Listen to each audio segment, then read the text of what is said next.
a listener production. Hello, happy Monday. I'm Sasha Barbagat and this is The Briefing. We've all heard of AI porn image creators. A user uploads a picture and the AI generates an image featuring the person's likeness in a hardcore porn scenario, while sites like Clothoff and Dessi are easily accessible and they're becoming more popular. So how concerning is it? Now anyone can do it. You can access these apps very easily. You can access the deepfake websites very easily. That's coming up in the second half of this episode. But first, Bension Siebert is here with the headlines. It is Monday, the 8th of July. Morning, Sasha. We start today with a horrific story out of Sydney where 3 young children have died in a house fire, which police allege was a domestic-related multiple homicide. 2 boys aged 2 and 4 were pulled from the house in the city's west and later died in hospital, while a 10-month-old girl's body was found after the blaze had been extinguished. I can confirm during police attempts to get into the property, those efforts were frustrated by a male inside. That male has been arrested. Acting Superintendent Jason Petrushka there. 4 other children and their mother did manage to escape the fire in the early hours of yesterday morning, and they are expected to make a full recovery. A 28-year-old man, as we heard, was arrested at the scene. He's currently in an induced coma and has not been charged at this stage. Police have confirmed he is the father of the children. As you said, Bension, an absolutely horrific story. And if someone's listening to this and they feel like they need help, you can call 1-800-RESPECT. That's 1-800-737-732. In a surprise result, France's far-right party looks to have failed in its bid to form government. The French headed to the polls for a second round of voting in the country's parliamentary elections overnight, our time. Exit polls are now predicting the new Popular Front, which is this hastily cobbled together group of left-wing parties, is going to finish with the largest number of seats. President Emmanuel Macron's centrist party looks likely to finish up with the second highest number of seats, while Marine Le Pen's National Rally Party of the far right is set to come third. There have been a lot of surprises, Sasha, in this French election over the past month. The first big one was that Le Pen's far-right National Party won really big in the European elections. And then there was the other surprise, which was that Emmanuel Macron called this snap election as a result. And then the far right failed, and instead these left-wing parties have been surging ahead at the last minute. So a lot of surprises. Yeah, and I read an article from one of the reporters who's there in the party room of the far-right party, and apparently as the exit poll was announced, there was just this stunned silence that swept the room. No one was expecting that result. So it is, as you mentioned, a shock and a surprise. So, yeah, another curveball from the French elections. Joe Biden is still trying to convince the American public he is fit to continue in the race for president. More than a week after his disastrous debate against Donald Trump, people are still talking about his health, and an interview on the ABC has done little to quell the chatter. In Biden's latest bid to save face, he attended a predominantly black church in the must-win seat of Pennsylvania. We must unite America again. That's my goal. That's what we're going to do. God bless you all, and may God direct our troops. Thank you, thank you, thank you. Yeah, he went on to walk off the stage to chants of 4 more years. This came as reports emerged that a Parkinson's disease specialist visited the White House to meet with Biden's personal physician in January. Bension, another blow, I would say, to the president's hopes of just saying, hey, guys, it's okay. It was a bad night. It's not a bad presidency. Yeah, and I watched that interview on America's ABC News, and it really looked like this is a man in denial. He didn't make any gaffes. He didn't trail off in the way that he did in the debate, in that really cringy way, but he simply denied that there was a problem and insisted he was the best candidate to beat Donald Trump. There is a meeting of top House Democrats due today to discuss Biden's candidacy, and we've just had like a steady boil of Democratic lawmakers and top Democratic figures slowly saying, we need to do something about this candidacy. So it's definitely one to continue watching going forward.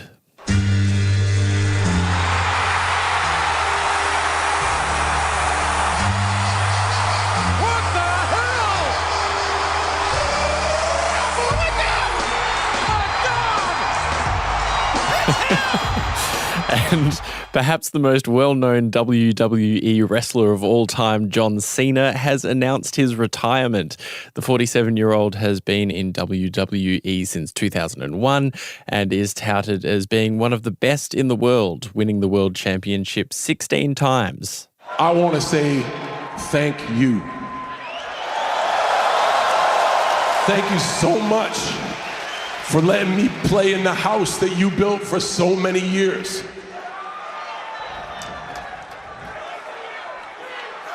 Thank you so much always for your voice, because it's really loud, and your honesty, because it's beautifully brutal.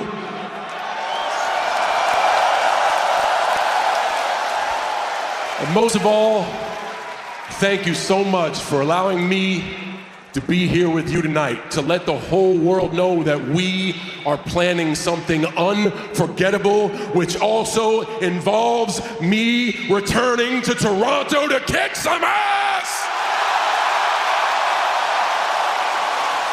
So, if you are watching at home, or you are one of the insanely loud here in Toronto, Canada,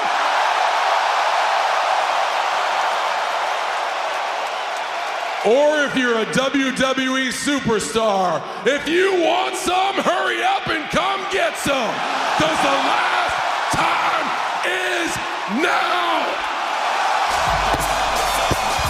Wow. However, in true WWE form, despite the emotional 6-minute farewell speech, of which we just heard a little bit of, Cena won't be having his final match until 2025. That hype music that they play, I had a lot of fun digging that out this morning. It really got me excited for the day. I can understand why John Cena's been using it all these years. Yeah, I'm the first to admit I'm not a wrestling fan, but John Cena, I think, has cracked past being famous for his wrestling. He's acted in a bunch of movies. He's also the Guinness World Record holder for having granted the most Make-A-Wish wishes for seriously ill kids, which is really, really wonderful. So we wish John all the best in what I'm sure will be a very lavish and comfortable retirement. Wonderful. We love it. Fancy, and thanks so much for being here for the headlines. Next up, we're having a look into AI porn image creators and how easily accessible they are and why that's a worry.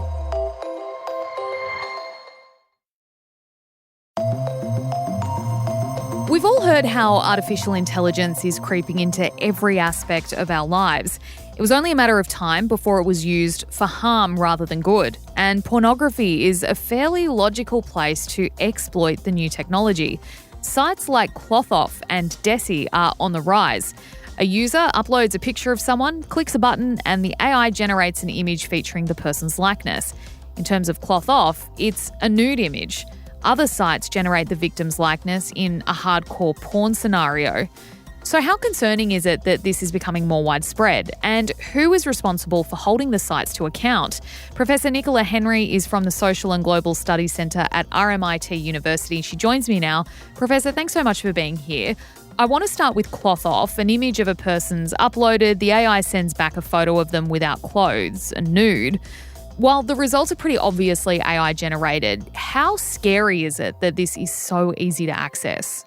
It's really scary. Back in 2017, when the phenomenon of deep fakes was created or invented, you really had to be a tech whiz to be able to create convincing sexualized fake images of another person. But now anyone can do it. You can access these apps very easily. You can access the deep fake websites very easily. And it's scary because you can imagine situations where people have just got a crush on another person and decide that they'd like to have a nude image of them and can easily go and create that themselves. Can you explain what people are doing with these images? I feel like some people might look at it like it's a filter on Snapchat, where it's like, haha, let's see what it does to me. But are people also using it for really harmful purposes? I think what we need to think about is this is a form of image-based abuse when there isn't consent on the person depicted in the image. So there are situations where people may be creating images of themselves. Online adult content creators, for instance, may be using deepfake technology to create consensual images of themselves. That situation is quite different. When we're talking about images being created without consent, that is a form of image-based abuse. When it's of a child or someone who's under the age, that can also be a form of child sexual abuse material, also known problematically as child pornography. So really that's what when we're talking about this, we do have to think about the consensual usages versus the non-consensual usages. And it's the non-consensual usages that we're concerned about. So certainly when we think about those who are actually creating these images without consent, what we really need to think about is the diversity of motivations for why people do this in the first place. You have, I imagine, groups of young boys or young men who might be doing it because they think it's funny. They're doing it of each other. They're doing it as a joke. We need to tackle that motivation carefully. But then you've got people who are doing it for malicious purposes, who are doing it to shame and degrade the person who's depicted in the image.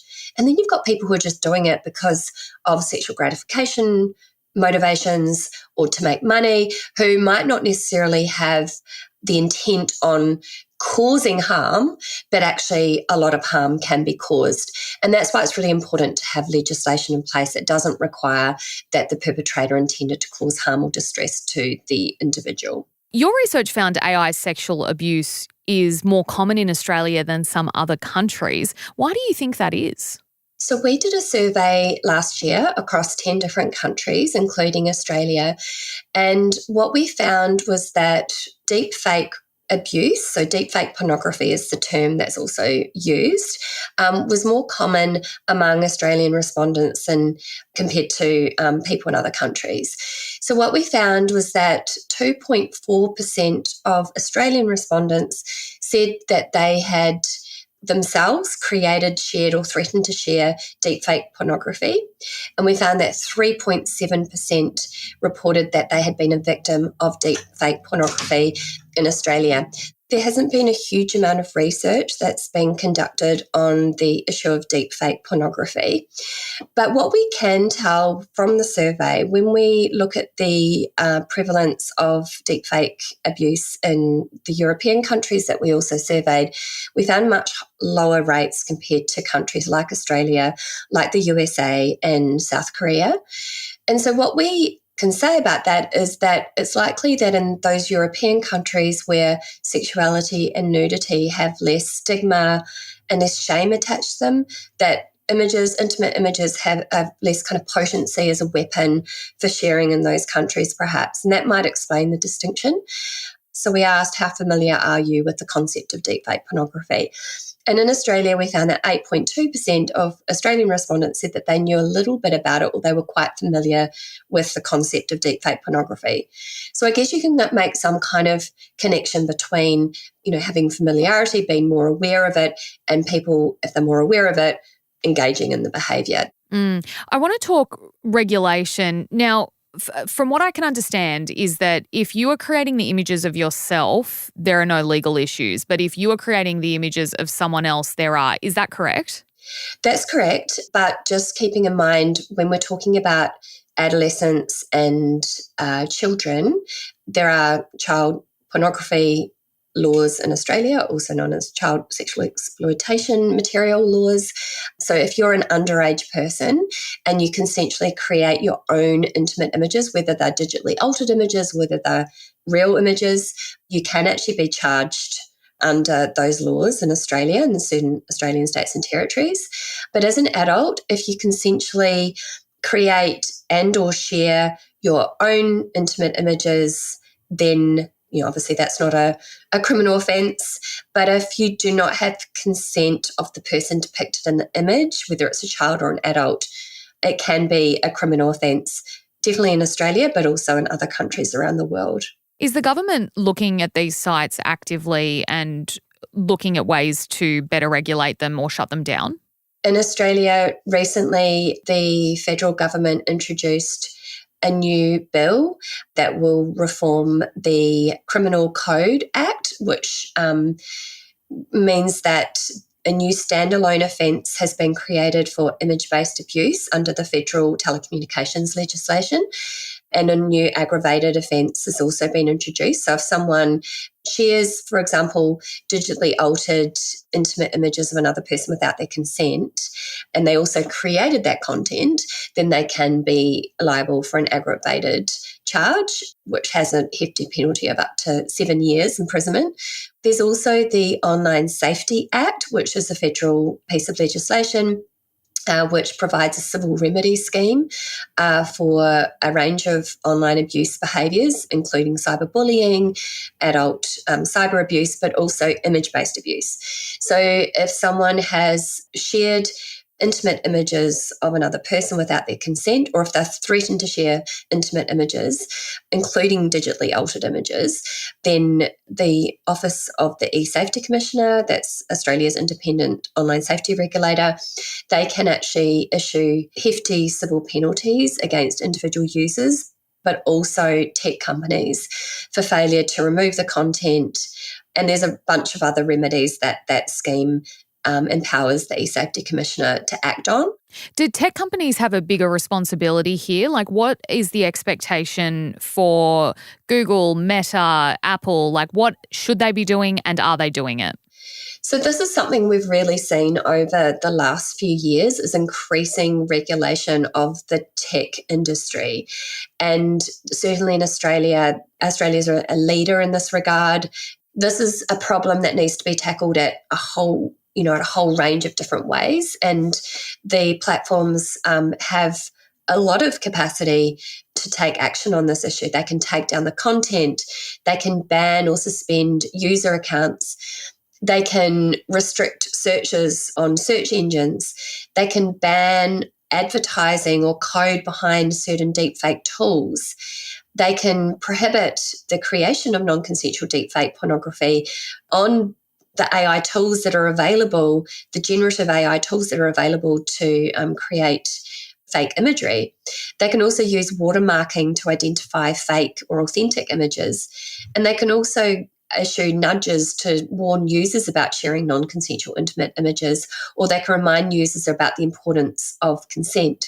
We really need to ramp up the efforts there, but it is happening. Yeah, it just always feels like it's governments playing catch up, saying, hey, can you please do this? And then the tech companies going, oh, I guess so, maybe, I'm not sure. It costs money and it takes time to enact. So it feels like we're always playing catch up with these new technologies. Look, before we let you go, Professor, what should a person do if they have been a victim of either one of these apps that is producing nude images or deepfake porn? The first thing is not to panic. If you've discovered that someone has created and or shared deepfake content of you without your consent, or someone's threatening to share that content, you're not alone. Unfortunately, this is happening to a lot of people due to the ease of availability and accessibility of these tools. But there are things that you can do, and the first thing to do would be to get help. You can contact the Australian E-Safety Commissioner. You can make a report if someone has shared digitally altered images of you, sexualised images, that is. If you're a child or an adolescent, it is considered to be child sexual abuse material, so you can contact the E-Safety Commissioner on that regard, or the ACCCE, the Australian Centre to Counter Child Exploitation. So there are organisations out there that can help. There's also just a lot of freely available counselling and support to people who've had experiences of online abuse. So, for example, you can contact 1-800-RESPECT. If you've got your mental health has been affected, there are helplines and hotlines like Beyond Blue. There's Kids Helpline, which provides some fantastic information and advice to young people as well. This is a criminal offence, whether it's a child, an adolescent or an adult. So you can contact the police if you feel comfortable in doing so. If that's kind of pathway that you're wanting to go down, you can contact the police. If someone is threatening to share your intimate images, whether it's digitally altered images or authentic images of yourself, that's a form of sextortion, it's another form of image-based abuse. And if they're threatening to share those images to make you pay money, the general advice around that is not to pay the money. However, this can depend on who the perpetrator is. So sometimes we think about image-based abuse as, especially in the sextortion scenario, as someone who's like a scammer based in some other country overseas. But sometimes it can actually be an intimate partner. So it can be a form of intimate partner abuse. And so I think it's very important for victims who have had experiences of image-based abuse by an intimate partner is to reach out to that professional support and advice from organisations that can give the right advice around what's the most safe action to take from this point. Professor Nicola Henry, thank you so much for your time today and for sharing your expertise with us. We do appreciate it. Thank you very much. That was Professor Nicola Henry from the Social and Global Studies Centre at RMIT University. And that is all for this episode. A reminder, we put out full eps of our weekend briefing chats on YouTube. Search Listener Newsroom to see them. We also put up lots of other video content on TikTok at Listener Newsroom. We're also on Instagram at The Briefing Podcast. And finally, before you go, if you did like this ep, please share it with someone you know. It really helps us out a lot. I'm Sasha Barbagat. We'll see you next time.